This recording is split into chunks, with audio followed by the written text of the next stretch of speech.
वैसे जरूरी नहीं है, लेकिन वीडियो को लाइक या फिर डिसलाइक करने की कोशिश जरूर किया करें। तो जैसे इस मूवी का स्टार्ट होता है, हमें मूवी का मेन कैरेक्टर सियोंग दिखाया जाता है और उसकी बेटी का बर्थडे होता है। इसीलिए सियोंग की मदर उसे कुछ पैसे देती है ताकि वो अपनी बेटी को डिनर पर ले जा सके। लेकिन अब सियोंग को और पैसों की जरूरत होती है, तो इसीलिए वो अपनी मदर का एटीएम कार्ड चुरा लेता है। इसके बाद वो अपनी मदर के सारे पैसे चुरा लेता है और पैसों को वो लगा देता है हॉर्स राइडिंग में, और इस गेम में वो 4 मिलियन वॉन जीत जाता है। अब सियोंग ने एक कंपनी से बहुत सारे पैसे उधार ले रखे थे, तो इसीलिए वही लोग उसके पीछे पड़ जाते हैं। इसके बाद वो सियोंग को पकड़ ही लेते हैं और वो उसे काफी मारते हैं। और जब सियोंग उनके पैसे लुटाने के लिए अपने पॉकेट्स चेक करता है, तो वो देखता है कि उसके पास तो पैसे हैं ही नहीं, यानी वो वाले पैसे जिसने हॉर्स राइडिंग में जीते थे। और तब उसे याद आता है कि जब वो इन लोगों से बचकर भाग रहा था तो वो एक लड़की से टकरा गया था, तो जरूर उसी लड़की ने ही उसकी जेब काट ली। अब क्योंकि सियोंग के पास पैसे तो होते ही नहीं, तो इसीलिए वो लोग उसे 1 महीने का और टाइम देते हैं जिसमें कि वो उनके पैसे लौटा दे। इसके बाद सियोंग कुछ पैसों का अरेंज करता है और अपनी बेटी को डिनर पर ले जाता है। इसके बाद सियोंग जल्दी से स्टेशन पर पहुंचता है, लेकिन अनलकीली उसकी ट्रेन तो मिस हो गई थी। और जब सियोंग वहां पर बैठकर ट्रेन की आने का वेट कर रहा था कि तभी अचानक से उसके पास एक आदमी आता है, और ये अननोन पर्सन था, यानी सियोंग उसके बारे में कुछ नहीं जानता था। फिर वो अननोन पर्सन सियोंग को कहता है कि मैं तुम्हारे साथ एक गेम खेलना चाहता हूँ। वो सियोंग को कहता है कि अगर तुम इस गेम में जीत गए तो मैं तुम्हें 1 लाख वॉन दूंगा। तब इतने सारे पैसों का सुनकर सियोंग ये गेम खेलने के लिए एग्री हो जाता है। इसके बाद सियोंग काफी मार खाने के बाद ये गेम जीत जाता है, यानी वो 1 लाख वॉन हासिल कर लेता है। इसके बाद वो अननोन पर्सन सियोंग को एक कार्ड देता है, ये कहते हुए कि अगर तुम और पैसे जीतना चाहते हो तो इस कार्ड पर जो नंबर लिखा हुआ है उस पर कांटेक्ट करना। इसके बाद सियोंग जब अपने घर जाता है तो उसकी मदर उसे कहती है कि तुम्हारी बेटी अगले साल अपने स्टेप फादर के साथ यूएस में शिफ्ट हो रही है। यहाँ पर हमें ये पता चलता है कि सियोंग की डिवोर्स हो गई है और उसकी वाइफ ने दूसरी शादी भी कर ली है। लेकिन सियोंग कभी भी ये नहीं चाहता था कि उसकी बेटी उससे दूर जाए, लेकिन उसे बहुत सारे पैसे चाहिए होते हैं अपनी बेटी की कस्टडी वापस लेने के लिए, तो इसीलिए सियोंग उस कार्ड वाले नंबर पर कॉल करता है। इसके बाद सियोंग को एक गाड़ी में लाया जाता है जहाँ पर और भी लोग थे, लेकिन फिर उन सारे लोगों को बेहोश कर दिया जाता है। और जब उन सब लोगों की आँख खुलती है तो वो खुद को एक फैसिलिटी में पाते हैं जहाँ टोटल 456 लोग थे, और वो वहाँ पर एज अ प्लेयर थे क्योंकि उन सबको एक यूनिफॉर्म भी पहनाया हुआ था। इस फैसिलिटी का होस्ट यानी लीडर एक आदमी था जो कि फ्रंट मैन था वहाँ पर, और वो सब पर नजर रख रहा था। अब यहाँ पर एक कॉमन चीज थी कि जितने भी लोगों को वहाँ पर लाया गया था उन सब ने कर्जे लिए हुए थे बहुत ज्यादा। सियोंग वहाँ पर प्लेयर नंबर 1 से मिलता है जो कि एक बूढ़ा आदमी था। उस बूढ़े आदमी को ब्रेन ट्यूमर था, यही वजह थी कि वो यहाँ पर आया था क्योंकि उसकी लाइफ तो वैसे भी खत्म ही होने वाली थी। इसके बाद वहाँ पर 2 प्लेयर्स जिनमें लड़की का नाम सैब्यूक और लड़के का नाम जेंग होता है, उनके बीच फाइट होती है। अब यहाँ पर सैब्यूक वही लड़की थी जो सियोंग के पैसे लेकर भाग गई थी, यानी उसी ने उसकी जेब काटी थी। सियोंग तो उसे देखते ही पहचान लेता है, इसीलिए वो अपने पैसे मांगने के लिए उसके पास जाता है। तभी वहाँ पर कुछ गार्ड्स आ जाते हैं जिन्होंने पिंक कलर का यूनिफॉर्म पहना था और उनके फेस अच्छी तरह से कवर्ड थे। गार्ड्स उन सभी प्लेयर्स को बताते हैं कि तुम्हें यहाँ पर टोटल 6 गेम्स खेलनी होंगी और जो इस गेम का विनर होगा उसे बहुत सारे पैसे मिलेंगे।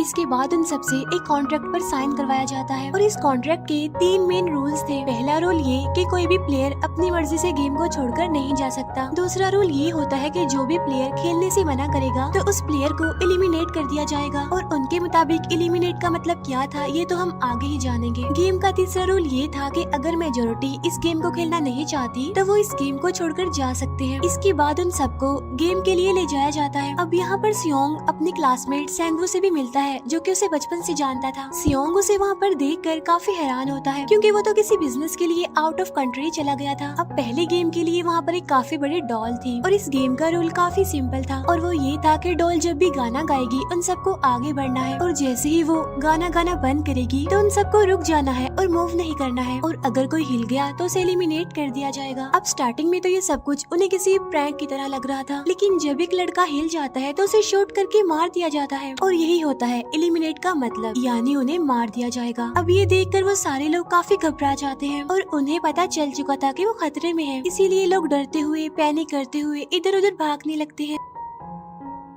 लेकिन अब क्योंकि गेम का रूल था इसीलिए जो भी हिलता है उसे मार दिया जाता है और जितने भी सर्वाइवर होते हैं वो किसी न किसी तरह इस गेम को कंप्लीट कर ही लेते हैं। लेकिन जो लोग मर जाते हैं उनकी डेड बॉडीज को वहाँ से ले जाया जाता है और अब 456 प्लेयर्स में से सिर्फ 255 ही रह गए थे। अब क्योंकि वो सारे प्लेयर्स इतना ज्यादा डर जाते हैं कि अब कोई भी गेम खेलना नहीं चाहता था। लेकिन जैसा कि रूल नंबर 3 था कि अगर मेजोरिटी चाहे तो वो ये गेम स्किप कर सकती है, तो इसीलिए उनका लीडर यानी फ्रंटमैन वोटिंग करवाता है। लेकिन इससे पहले उन्हें प्राइज मनी दिखाई जाती है यानी जो विनर को मिलेगी। लेकिन इन केस अगर कोई गेम को छोड़कर चला जाएगा तो ये सारे पैसे मरे हुए प्लेयर्स की फैमिलीज को मिल जाएंगे और ये prize money total 45 billion won होती है। इसके बाद वोटिंग करवाई जाती है जिसमें मेजोरिटी इस गेम को खेलना नहीं चाहती थी, तो इसीलिए गेम को यहीं पर स्टॉप कर दिया जाता है। लेकिन अगर कभी फ्यूचर में वो लोग चाहें तो इस गेम को रिज्वाइन कर सकते हैं। इसके बाद सभी लोगों को उनके घरों पर छोड़ दिया जाता है। नेक्स्ट डे सियोंग पुलिस स्टेशन जाता है और वहाँ पर वो पुलिस को सारी बात बता देता है। लेकिन उन लोगों को सियोंग की बातों पर यकीन नहीं होता और उल्टा वो लोग उसे पागल समझने लग जाते हैं। इसके बाद सियोंग उन्हें वही वाला कार्ड दिखाता है, लेकिन हैरान कर देने वाली बात तो ये है कि उस पर जो नंबर था वो रॉन्ग था। इसके बाद सियोंग जब घर जाता है तो उसकी मदर वहाँ पर नहीं होती। उधर सियोंग का क्लासमेट सेंगवू अपनी मदर को छुपकर देख रहा होता है और तभी वहाँ पर सियोंग भी आ जाता है। यहाँ पर सेंगवू अपसेट होते हुए सियोंग को बताता है कि मेरे ऊपर 6 बिलियन का कर्ज है। वो बताता है कि मैंने क्लाइंट्स के पैसे लेकर स्टॉक मार्जिन में लगा दिए थे, लेकिन अनलकीली वो सारे पैसे डूब गए। और तभी सियोंग के पास हॉस्पिटल से कॉल आती है। सियोंग की मदर का पाँव काफी इंजर्ड था, लेकिन डायबिटीज का ट्रीटमेंट ना होने की वजह से उनकी चोट और ज्यादा बढ़ गई। तब डॉक्टर सियोंग को बताते हैं कि तुम्हारी मदर का ट्रीटमेंट हो सकता है, लेकिन इसके लिए हमें इनका पाँव काटना होगा। लेकिन इस ऑपरेशन में बहुत सारे पैसे लगने वाले थे। लेकिन जाहिर सी बात है सियोंग के पास इतने पैसे तो होते नहीं। इवन उसने तो अपनी मदर के इंश्योरेंस के पैसे भी उड़ा दिए थे। तब इसीलिए सियोंग पैसे मांगने के लिए अपनी वाइफ के पास जाता है, लेकिन उसकी वाइफ उसे पैसे देने से इनकार कर देती है। फिर उसकी वाइफ अपने हस्बैंड को बताती है कि सियोंग आया था पैसे मांगने के लिए और तभी उसका हस्बैंड सियोंग को पैसे देने आता है। साथ साथ उसे ये भी कहता है कि मेरी फैमिली से दूर रहो। लेकिन सियोंग उसे मारने लगता है और तभी उसकी बेटी भी वहाँ पर आ जाती है। इसके बाद सियोंग का एक फ्रेंड अपने बॉस के पास पैसे मांगने जाता है, लेकिन उसका बॉस उसे पैसे देने से मना कर देता है, तो इसीलिए उन दोनों के बीच फाइट होने लगती है। इस फाइट के दौरान उसके बॉस का हाथ मशीन में आ जाता है, तो मौके का फायदा उठाकर सियोंग का फ्रेंड पैसे लेकर वहाँ से भाग जाता है। फिर इसके बाद सियोंग का फ्रेंड अपने घर आकर अपनी वाइफ को कहता है कि पहली फ्लाइट लो और जाओ यहाँ से। इसके बाद सईब्यूक एक एजेंट से मिलती है क्योंकि उसने अपनी मदर को नॉर्थ एरिया से साउथ एरिया में लाना था। सईब्यूक वही लड़की जिसने सियोंग की जेब काटी थी, लेकिन यहाँ अपनी मदर को लाने के लिए सईब्यूक को बहुत सारे पैसों की जरूरत थी। अब सईब्यूक का एक छोटा भाई भी होता है जिससे उसने प्रॉमिस किया होता है कि मैं मदर को जरूर ले आऊंगी। इसके बाद हमें एक ऑफिसर दिखाया जाता है और इस ऑफिसर का भाई कुछ टाइम से मिसिंग था, इसीलिए वो ऑफिसर अपने भाई के घर जाता है, जहाँ उसे पता चलता है कि उसका भाई तो पिछले कुछ दिनों से अपने घर पर भी नहीं आया। और जब वो ऑफिसर घर को चेक कर रहा होता है तो उसे एक कार्ड मिलता है वहाँ पर, और इस ऑफिसर ने सेम ऐसा ही कार्ड पुलिस स्टेशन में सियोंग के पास भी देखा था, तो इसीलिए वो ऑफिसर सियोंग के पास जाकर उससे इस बारे में पूछता है, लेकिन सियोंग उसे कुछ नहीं बताता। इसके बाद सियोंग जब अपने घर जाता है तो उसे वो कार्ड दोबारा मिल जाता है वहाँ पर। अब सियोंग डिसाइड करता है कि वो दोबारा से उस गेम को ज्वाइन करेगा, इसीलिए सभी प्लेयर्स को एक शिप के पास ले जाया जाता है। इधर ही वो ऑफिसर भी गाड़ियों का पीछा करते हुए उस शिप तक आ जाता है। वो एक गार्ड को मारकर उसे पानी में फेंक देता है। इसके बाद उन सभी प्लेयर्स को एक आइलैंड पर मौजूद फैसिलिटी में लाया जाता है। अब यहाँ पर उन्हें जरा भी अंदाजा नहीं था कि अगला गेम कौन सा होगा और उसे कैसे खेला जाएगा। इसके बाद वो लोग अपनी अलग अलग टीम्स बना लेते हैं। रात को सईब्यूक और उसकी फीमेल फ्रेंड वॉशरूम जाते हैं। यहाँ पर सईब्यूक गार्ड्स की नजरों से बचते हुए उस फैसिलिटी को एक्सप्लोर करने लगती है। तभी वो देखती है कि गार्ड्स बड़े बड़े बर्तनों में कुछ बना रहे हैं,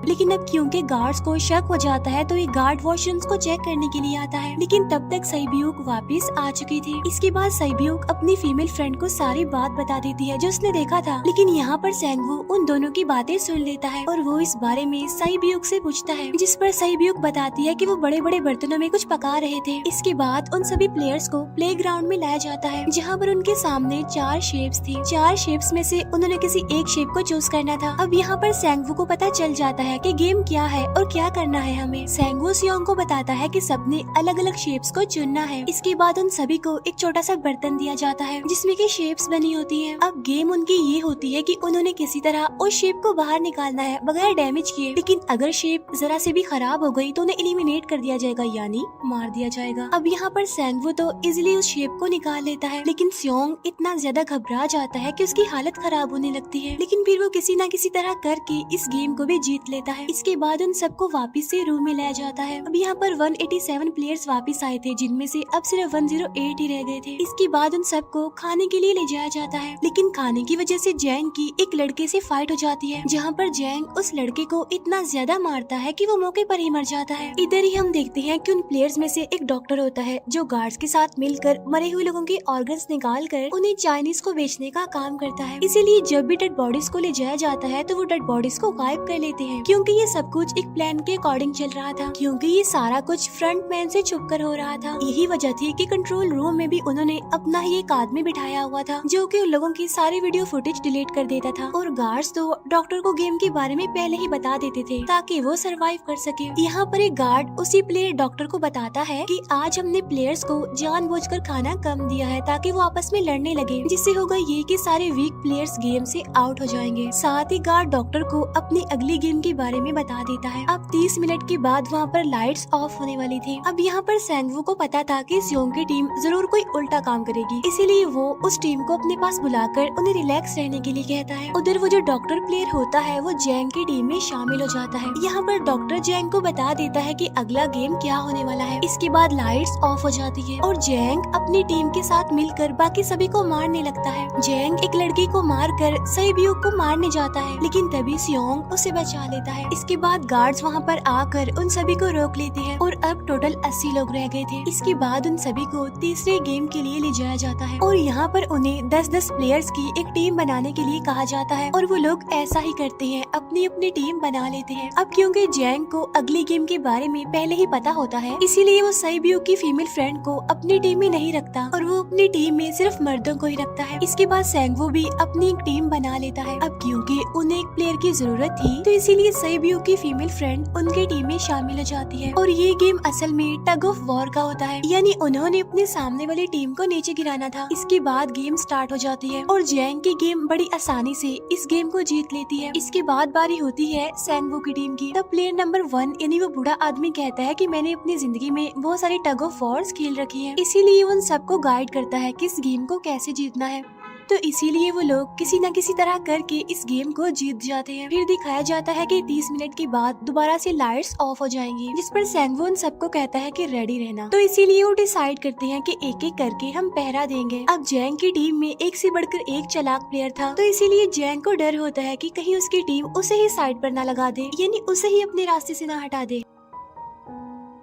दूसरी तरफ डॉक्टर और गार्ड्स मिलकर डेड बॉडी की ऑर्गन्स निकाल रहे होते हैं और इन ऑर्गन्स को डिलीवर करने जाना था गार्ड नंबर 28 एंड 29। तब वो सभी एक डेड बॉडी के बारे में बातें करने लगती हैं जिसकी सिर्फ एक किडनी थी और वो उसे ज़ॉम्बी कह रहे थे। अब यहाँ पर जो गार्ड नंबर 29 था, यानी जिसने वो ऑर्गन्स डिलीवर करने जाने थे, वो कोई और नहीं बल्कि वो ऑफिसर था जो गार्ड के बेस में वहाँ पर आया था। और ये सब बातें सुनकर उसे शक होता है कि शायद ये लोग मेरे भाई की बात कर रहे हैं, क्योंकि उसकी भी एक ही किडनी थी। इसके बाद नंबर 28 और 29 यानी वो ऑफिसर ऑर्गन्स को डिलीवर करने के लिए चले जाते हैं। रास्ते में वो ऑफिसर नोटिस करता है कि टनल में तो बॉम्ब लगा हुआ है। तब नंबर 28 उसे बताता है कि जब हम यहाँ से बाहर निकलेंगे तो इस जगह को ब्लास्ट कर दिया जाएगा। अब यहाँ पर वो ऑफिसर नंबर 28 से और इन्फॉर्मेशन लेने की कोशिश करता है, इसीलिए नंबर 28 को उस पर डाउट होने लगता है, इसीलिए वो उस ऑफिसर को अपना फेस दिखाने के लिए कहता है। अब यहाँ पर वो ऑफिसर अपना फेस भी दिखा देता है, साथ साथ वो नंबर 28 पर गन पॉइंट भी कर देता है। साथ साथ वो ऑफिसर उससे एक किडनी वाले आदमी के बारे में पूछता है कि वो कौन है जिसे तुम ज़ॉम्बी कहते थे, जिस पर वो नंबर 28 उससे कहता है कि वो तो एक लड़की थी। अब यहाँ पर नंबर 28 उस ऑफिसर को कहता है कि तुम लीडर के रूम में जाकर सारी इन्फॉर्मेशन देख सकते हो, वहाँ पर सबका डाटा है। ये जानने के बाद वो ऑफिसर नंबर 28 को मार डालता है। उधर वो डॉक्टर गार्ड से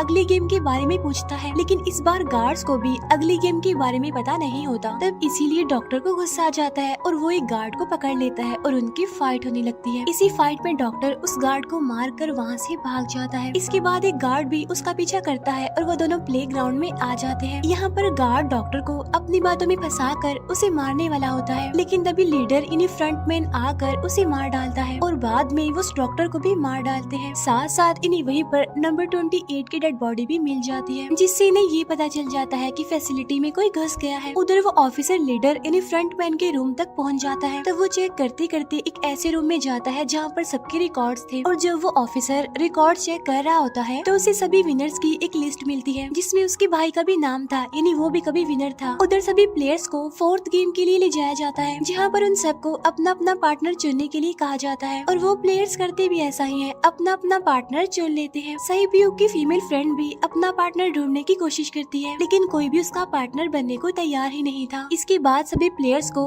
10-10 मार्बल्स दिए जाते हैं। असल में ये गेम ऐसी होती है कि एक प्लेयर को अपने पार्टनर से सारे मार्बल्स लेने होते हैं बगैर कोई जोर जबरदस्ती किए, और जो दूसरा पर्सन होगा यानी जिसके पास मार्बल्स नहीं होंगे उसे मार दिया जाएगा। फिर सैंगवू और सियोंग का फ्रेंड ऑड और इवन का गेम खेलते हैं, जिसमें कि उन्होंने गेस करना था कि सामने वाले के हाथ में कितने मार्बल्स हैं। अब यहाँ पर सियोंग का फ्रेंड सैंगवू के सारे मार्बल्स जीत जाता है, जिसकी वजह से लास्ट में सैंगवू के पास सिर्फ एक ही मार्बल बचता है। अब क्योंकि सैंगवू को पता चल चुका था कि अब वो बच नहीं पाएगा, इसीलिए वो सियोंग के फ्रेंड को अपनी बातों में फंसा कर उसे ये यकीन दिलाता है कि अगर हम में से कोई भी हार गया तो हारे हुए लोगों का मैच दोबारा करवाया जाएगा। अब यहाँ पर सैंगवू धोखे से सियोंग के फ्रेंड के सारे मार्बल्स चेंज कर देता है। इसके बाद सैंगवू मार्बल्स लेकर गार्ड को दे देता है और वहाँ से बाहर चला जाता है, और जब सियोंग का फ्रेंड मार्बल्स चेक करता है तो वहाँ पर पत्थर होते हैं। उधर प्लेयर नंबर 1 यानी उस बूढ़े आदमी की हालत खराब हो रही थी, इसीलिए वो तो इधर उधर घूम रहा था, लेकिन सियोंग किसी तरह उसे खेलने के लिए एग्री कर लेता है। अब यहाँ पर वो दोनों यानी वो बूढ़ा आदमी और सियोंग भी इवन आउट खेलते हैं। अब इनमें से वो बूढ़ा आदमी सियोंग के सारे मार्बल्स जीत जाता है, लेकिन लास्ट राउंड में वो बूढ़ा आदमी भूल जाता है कि उसने क्या चूज किया था। तो यहाँ पर सियोंग उसे बातों में फंसा कर उसके सारे मार्बल्स ले लेता है, लेकिन यकीन मानिए कि वो बूढ़ा आदमी काफी चालाक था। उसने एक मार्बल अपने पास ही रखा हुआ था और वो दोबारा से इधर उधर घूमने लगता है। अब यहाँ पर सियोंग उसे रिक्वेस्ट करता है कि प्लीज मेरे साथ एक और गेम खेलो ना। तब यहाँ पर वो बूढ़ा आदमी कहता है कि मुझे पता है कि तुमने सारे मार्बल्स धोखे से लिए हैं मुझसे। वो कहता है कि मुझे सब पता था, बस मैं पागल बनने की एक्टिंग कर रहा था। तभी सुनकर सियोंग को उस पर तरस आ जाता है और वो उसे ही सारे मार्बल्स दे देता है। उसके बाद सैब्यूक और उसकी फीमेल फ्रेंड भी गेम खेल रहे होते हैं। उनकी गेम ये होती है कि जो मार्बल्स को दीवार के ज्यादा करीब फेंकेगा वो ही जीतेगा। पहले सैब्यूक अपने मार्बल्स फेंकती है, लेकिन जब सैब्यूक की फ्रेंड की बारी आती है तो वो अपने सारे मार्बल्स फेंक देती है। लेकिन जब सैब्यूक ये देख लेती है तो वो अपने फ्रेंड को दोबारा फेंकने के लिए कहती है, जिस पर उसकी फ्रेंड कहती है कि नहीं सैब्यूक, मैं बिल्कुल अकेली हूँ, मेरे पीछे तो कोई भी नहीं है, लेकिन अगर तुम्हें कुछ हो गया तो ये अच्छी बात नहीं है, तुम्हारे पीछे तुम्हारा छोटा भाई है, तुम्हारा वेट कर रहा है वो। और इसी वजह से सैब्यूक की फ्रेंड को मार दिया जाता है। इसके बाद उन सब की डेड बॉडीज को वहाँ से ले जाया जाता है। इसके बाद वो सब वापिस से रूम में आ जाते हैं। यहाँ पर जैंग देखता है कि सैब्यूक की वो वाली फ्रेंड तो अभी तक जिंदा है, जो कि बड़ी आराम से बैठी हुई थी। अब यहाँ पर हमें पता चलता है कि सैब्यूक की ये वाली फ्रेंड जैंग की भी फ्रेंड थी, लेकिन अब क्योंकि उन दोनों के बीच किसी बात को लेकर क्लैश चल रहा था तो इसीलिए जैंग की वो फ्रेंड उसे बुली करने लगती है। इसके बाद फ्रंटमैन को एक डेड बॉडी के पास उस ऑफिसर का आईडी कार्ड मिल जाता है। तभी फ्रंटमैन को पता चलता है कि उसके सारे वीआईपीज आ चुके हैं, तो इसीलिए फ्रंटमैन उन्हें लेने के लिए चला जाता है। फिर सारे वीआईपीज को उनके रूम में लाया जाता है। इसके बाद फ्रंटमैन वीआईपीज के आने के बारे में एक और आदमी को जाकर बताता है, और यही आदमी मेन होता है। और ये कौन होता है हम ये आगे जानेंगे। फिर नेक्स्ट डे उन सबको 5वें गेम के लिए लाया जाता है, जहाँ पर 1 से लेकर 16 तक नंबर पड़े होते हैं, और वो सभी प्लेयर्स अपना अपना नंबर ले लेते हैं। नंबर का मतलब ये था कि जो नंबर भी एक प्लेयर पर आएगा उसके मुताबिक उसकी बारी आएगी। अब यहाँ पर लास्ट में पहला और आखिरी नंबर रह जाता है, यानी 1 और 16। तो यहाँ पर सियोंग कंफ्यूज हो जाता है कि उसे कौन सा नंबर चूज करना चाहिए। अगर उसने पहला नंबर लिया तो वो फंसेगा और मरेगा, क्योंकि उसे नहीं पता कि गेम क्या है। और अगर लास्ट नंबर लेगा तो क्या पता उसकी बारी ही ना आए, टाइम कम रह जाए। और तभी वहाँ पर एक आदमी आ जाता है और वो सियोंग को कहता है कि मुझे पहला नंबर चाहिए, क्योंकि मैं अपनी जिंदगी में कभी भी फर्स्ट नंबर पर नहीं आया। फिर इसके बाद उन्हें गेमिंग रूम में लाया जाता है। अब इस गेम का रूल ये होता है कि दिए हुए टाइम में उन्हें ब्रिज की दूसरी साइड पर जाना है। अब इसके बीच में दो तरह के ग्लास लगे होते हैं, एक तो होता है आम ग्लास और एक होता है टेम्पर्ड ग्लास। आम ग्लास पर पाँव रखते ही वो टूट जाएगा और वो लोग नीचे गिर जाएंगे। इसके बाद गेम स्टार्ट हो जाता है और वो लोग एक एक करके मरने लगते हैं। फिर एक टाइम ऐसा आता है जब जैंग सबके सामने होता है और वो आगे ही नहीं बढ़ रहा होता। अब उनके पास एक ही रास्ता था, या तो वो आगे जाए या सारे ही मर जाएं। और तभी जैंग के सामने उसकी वही फ्रेंड आ जाती है जो उसे बुली कर रही थी, और वो जैंग को कहती है कि मैंने तुम्हें कहा था कि जिस दिन तुमने मुझे धोखा दिया मैं तुम्हें मार दूंगी। इसके बाद वो जैंग को पकड़ लेती है और उसे लेकर नीचे कूद जाती है, जिसकी वजह से उन दोनों की मौत हो जाती है। अब वहाँ पर एक आदमी था जो कि ग्लास कंपनी में काम करता था और उसे पता था कि टेम्पर्ड ग्लास कौन सा है, लेकिन जब फ्रंट मैन को इस बात का पता चल जाता है तो वो लाइट्स ऑफ करवा देता है ताकि वो ग्लास को पहचान ही ना पाए। अब लास्ट में एक ही स्टेप बचता है और उनके पास तो टाइम ही नहीं था, इसीलिए सेंगवू उस आदमी को धक्का दे देता है। तो यहाँ पर सेंगवू, सियोंग और सैब्यूक ब्रिज को पार कर लेते हैं, लेकिन ग्लास टूटने की वजह से उन्हें काफी चोट लग जाती है, खास तौर पर सैब्यूक को। उधर उस ऑफिसर ने एक सर्वेंट को मारकर उसकी जगह खुद ले ली थी। अब एक वीआईपी को उस ऑफिसर पर शक होता है और वो उसे कहता है कि अपना मास्क रिमूव करो, लेकिन वो ऑफिसर कहता है कि ठीक है, लेकिन मैं अंदर जाकर अपना मास्क रिमूव करूंगा। इसके बाद वो ऑफिसर उस वीआईपी को लेकर अंदर चला जाता है। अंदर जाकर वो ऑफिसर उस वीआईपी को बेहोश कर देता है और इस बात का पता फ्रंट मैन को चल जाता है, इसीलिए फ्रंट मैन उसके पीछे जाता है और वो उस ऑफिसर को देख लेता है, इसीलिए वो ऑफिसर वहाँ से भागकर आइलैंड पर आ जाता है। फ्रंट मैन भी उसका पीछा करते हुए वहाँ पर आ जाता है। अब यहाँ पर वो ऑफिसर अपने सीनियर्स को कॉल करने की कोशिश करता है, लेकिन कॉल कट हो जाती है। फिर वो ऑफिसर उन्हें सारे सबूत भेजता है, लेकिन वहाँ पर नेटवर्क नहीं था। इसके बाद फ्रंट मैन ऑफिसर को पकड़ लेता है और उसे उनके साथ चलने के लिए कहता है, लेकिन वो ऑफिसर तो उस फ्रंट मैन पर गोली चला देता है। इसके बाद फ्रंट मैन अपना मास्क उतार देता है, तो वो ऑफिसर देखता है कि वहाँ पर कोई और नहीं बल्कि उसका अपना भाई है वो। इसके बाद ऑफिसर का भाई यानी फ्रंट मैन उसे शूट कर देता है और वो जाकर पानी में गिरता है। उधर ग्लास लगने की वजह से सैब्यूक काफी इंजर्ड हो गई थी और उसका बहुत सारा खून भी बह रहा होता है। इसके बाद तीनों सर्वाइवर्स को डिनर के लिए ले जाया जाता है और उनके पास एक एक नाइफ भी रख दिया जाता है, मतलब रात में उन तीनों में से कोई भी एक दूसरे को मार देगा। तभी सियोंग नोटिस करता है कि सैब्यूक की हालत काफी खराब है, इसीलिए वो सैब्यूक को कहता है कि फिक्र मत करो, हम दोनों साथ हैं और इस गेम में हम दोनों मिलकर सेंगवू को हरा देंगे। इसके बाद हम दोनों यहाँ से बाहर निकल जाएंगे और पैसों को आधा आधा डिवाइड कर लेंगे। सैब्यूक उसे बताती है कि मेरा एक छोटा भाई है जिसे मैं ऑर्फनेज में छोड़कर आई हूँ, और अगर हम दोनों में से कोई भी जिंदा बचकर बाहर जाएगा तो उसे उन दोनों की फैमिलीज का ख्याल रखना होगा। अब सैब्यूक की हालत काफी खराब थी, उसे डॉक्टर की जरूरत थी, इसीलिए सियोंग कोई मदद लाने के लिए जाता है, लेकिन जब तक वो वापस आता है तब तक सेंगवू सैब्यूक को मार चुका था। फिर नेक्स्ट डे उन दोनों को गेम नंबर 6 यानी लास्ट गेम के लिए ले जाया जाता है। गेम का रूल बड़ा ही सिंपल था कि मार दो या मर जाओ, और इस गेम का नाम होता है स्क्विड गेम। इसके बाद गेम स्टार्ट हो जाती है और उन दोनों के बीच काफी फाइट होती है, लेकिन लास्ट में सेंगवू की हालत खराब होने लगती है। तभी सियोंग कहता है कि मैं इस गेम को रोकना चाहता हूँ, और तभी सियोंग सेंगवू को उसके साथ चलने के लिए कहता है, लेकिन सेंगवू तो अपने आप को ही मार डालता है, जिसकी वजह से सियोंग गेम जीत जाता है। फिर फ्रंट मैन सियोंग को कहता है कि तुम बहुत अच्छा खेले, लेकिन मुझे इसकी उम्मीद नहीं थी। इसके बाद सियोंग को उसके घर पर छोड़ दिया जाता है और उसके पास एक एटीएम कार्ड भी था, और जब सियोंग उस एटीएम कार्ड को जाकर चेक करता है तो वो दिखता है कि सारे पैसे उसके अकाउंट में भेज दिए जाते हैं। इसके बाद सियोंग अपने घर जाता है, लेकिन तब तक उसकी मदर की डेथ हो जाती है। इसके बाद हमें 1 साल बाद का सीन दिखाया जाता है, जहाँ पर हम देखते हैं कि सियोंग की हालत काफी खराब हो गई है, यानी वो अब काफी नशा करने लग गया है और उसने अब तक उन पैसों को हाथ तक नहीं लगाया। एक दिन एक फूल बेचने वाली औरत सियोंग के पास आती है और वो उसे सेम वैसा ही कार्ड देती है जिसमें एक एड्रेस लिखा हुआ था, और फिर सियोंग उस एड्रेस पर जाता है, जहाँ पर उसे पता चलता है कि ये सारा किया धरा किसी और का नहीं बल्कि उस बूढ़े का है, प्लेयर नंबर 1 का, और वो अभी भी जिंदा है। यहाँ पर वो बूढ़ा आदमी सियोंग को बताता है कि मैं अपनी लाइफ से बोर हो चुका था और ये सारी गेम मैंने अपने क्लाइंट्स के साथ मिलकर बनाई ताकि मैं लोगों को मरता हुआ देखकर एंजॉय कर सकूं, लेकिन हाँ, हमने किसी को मजबूर नहीं किया था ऐसा करने के लिए, और मैंने गेम में इसीलिए पार्टिसिपेट किया क्योंकि गेम देखने से ज्यादा उसे खेलने में मजा आता है। वो कहता है जो पैसे तुम्हारे पास हैं वो मेरे ही हैं, और ये कहते ही उस बूढ़े आदमी की मौत हो जाती है। इसके बाद सियोंग सैब्यूक के छोटे भाई के पास जाता है और उसे लेकर वो जाता है सेंगवू की मदर के पास, और वो सेंगवू की मदर को कहता है कि इस बच्चे का ख्याल रखना, साथ साथ वो उसे एक बैग भी देता है जिसमें बहुत सारे पैसे होते हैं। इसके बाद सियोंग स्टेशन पर जाता है, जहाँ पर उसे वही अननोन पर्सन मिलता है जो कि उसे मूवी के स्टार्ट में भी मिला था। यहाँ पर सियोंग उसका पीछा भी करता है, लेकिन तब तक वो भाग चुका था। फिर सियोंग उस कार्ड वाले नंबर पर कॉल करता है और वो पूछता है कि तुम लोग कौन हो और लोगों के साथ ऐसा क्यों कर रहे हो, क्यों खेल रहे हो लोगों की जिंदगी से। लेकिन आगे से उसे रिस्पॉन्स आता है कि सियोंग, अगर तुमने जिंदा बचना है तो प्लेन में चढ़ जाओ। और इसी के साथ ये मूवी यहीं पर एंड हो जाती है।